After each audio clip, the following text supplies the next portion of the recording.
Hello, everyone. Thank you for checking out this episode of Nerd Caliber. This is Manny, and I'm here with Khepera Cosplay. How are you? Good, how are you? And this is a fantastic Baroness cosplay from the G.I. Joe cartoon series and comic books. Um, I don't know where to get started. This looks magnificent. Tell us what inspired you to do this. Well, I'm an 80s baby.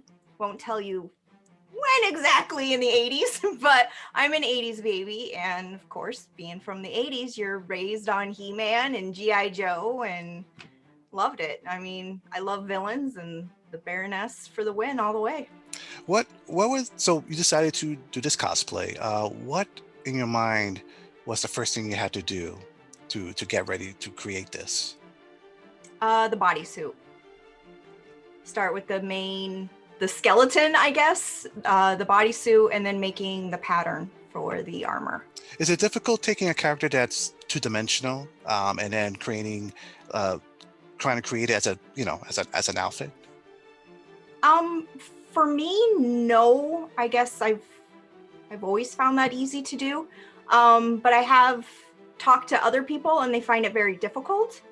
So I didn't realize that was a thing, but for me, no. I feel bad saying that, but no, I also do like 3D AutoCAD design, like structural design, so I end up taking 2D stuff and turning it 3D anyways. So I guess that's kind of in my blood. Oh, okay. Well, let's start from the top down then. Let's talk about the wig because it's really fantastic. How did you, anything special about how you put it together? Believe it or not, this is my Wonder Woman, Lopan, and Punisher wig. So rule number one in cosplay, reuse, reuse, reuse. How do you keep that wig in such good shape? Washing it, brushing it out, recurling it, using really good products on it. Yeah. Oh, okay. It's a pretty old wig. I think it's 5 years old now, and I wear it a lot. This looks fantastic. What would you say is your favorite parts in making your costume? I think the arm bracers were my favorite. Oh. And they're made out of Warbler, you said?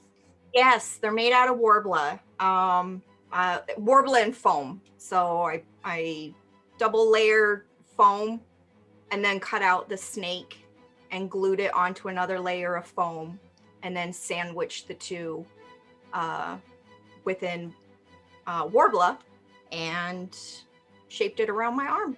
And then added, this was not really my first time, but my first time doing leather into my cosplay. So I've now started just barely bringing actual leather into my cosplay. Okay. And did you have to do any painting for that? Yeah, I had to seal the leather, bevel it. There's some designs in it. If you get really close, I have some designs in the leather straps. Paint and seal and add some buckles. And apparently I need some more industrial buckles because these are unsnapping. But hey, the cosplay life, you figure stuff out. So again, my first time working with leather, so you learn stuff. Now, would you make that the same way again? Would you do anything different? Actually, I think I might make it out of foam next time. Okay. If I did it again. I mean, it's really nice, and I like how rigid it is, and I don't know, I do like that part of it. But at the same time, with gaining COVID pounds, if it was made out of foam, it would give and take a little better. It would move a little better. Okay, and foam would be much more easier to use and manipulate? For me, no, because I'm used to Warbler. And every time I've tried to use foam, it doesn't look right. So I do need to work on it some more. Most people say you start with foam and go to Warbler. I went from Warbler and moved to foam.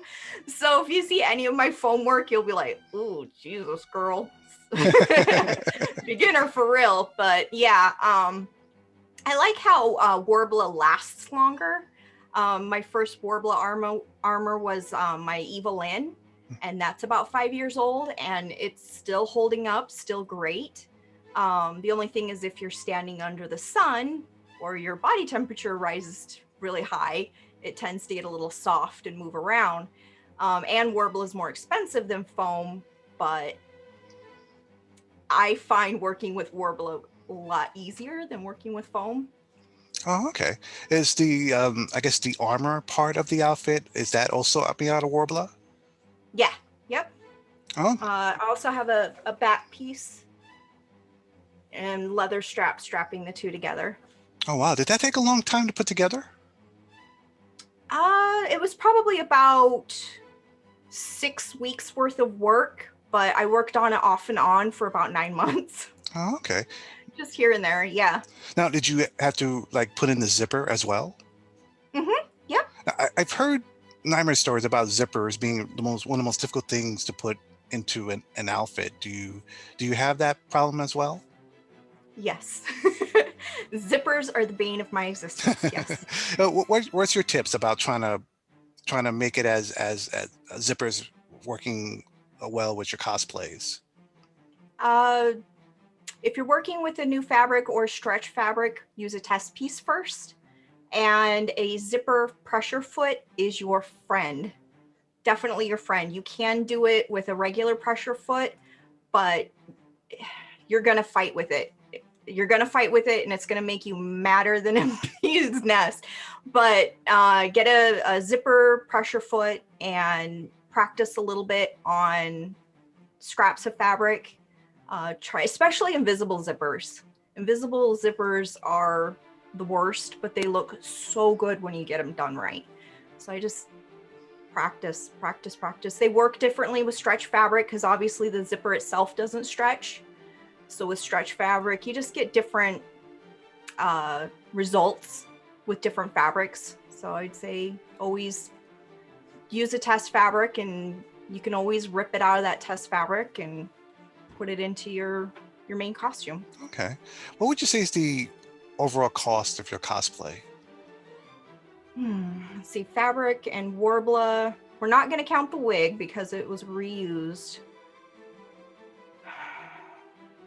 Probably $250. Okay. And would you say that's like a normal amount that you spend on your cosplays?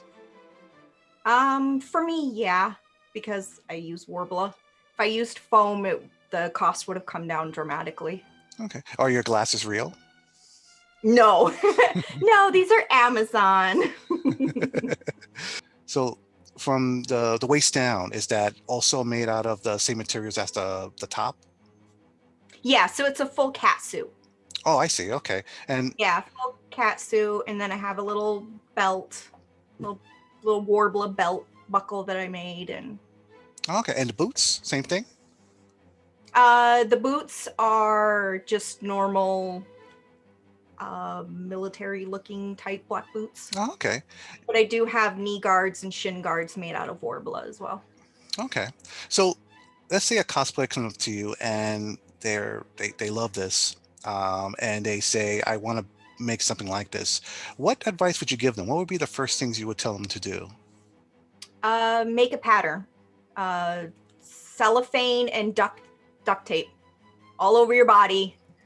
Make a pattern that way. And that way you get a really good fit, and watch lots of tutorials on YouTube. They're great. That's how I ended up learning how to use Warbler, were YouTube tutorials, and practice pieces. Just little bitty practice pieces and how to form something.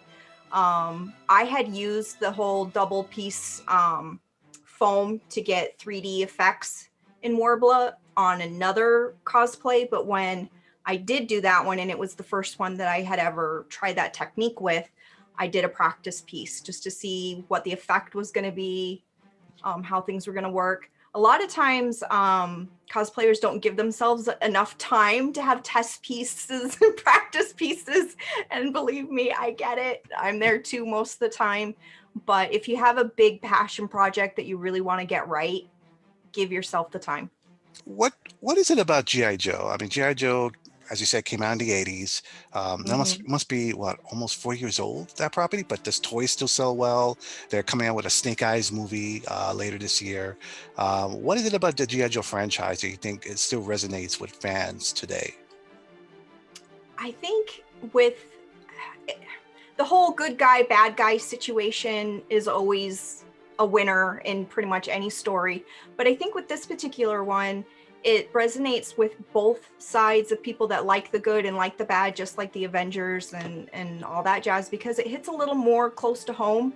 Unlike He-Man, where it's more of a fantasy world, this one you can actually kind of put yourself in the story a little bit.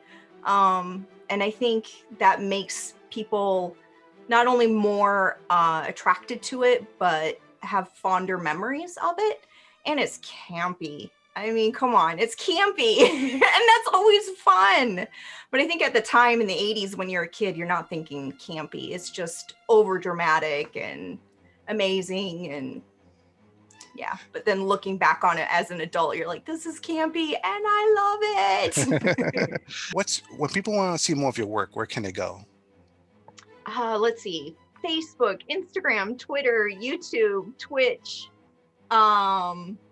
TikTok, all of them, Khepera Cosplay, Khepera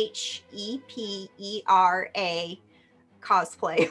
I mean, I think everybody knows how to spell cosplay. All right. I'll put some of the links in the description below. Thank you so much for taking the time to talk about this cosplay. Again, it looks, well, all your cosplays look great since day one, since I first met you. Oh, thank you. You know, thank you. And it helps also that we're both sort of the same generation too. So it's, yeah. So like He-Man, Evelyn, things like that, Yeah. I'm making a new Evelyn. Oh, really? Yes. She's my ultimate favorite. So yeah. All right. So everyone follow her on social media. That way you can check that out. And so yes, viewers, thank you so much for checking us out. Please be safe out there and have a great day. Take care.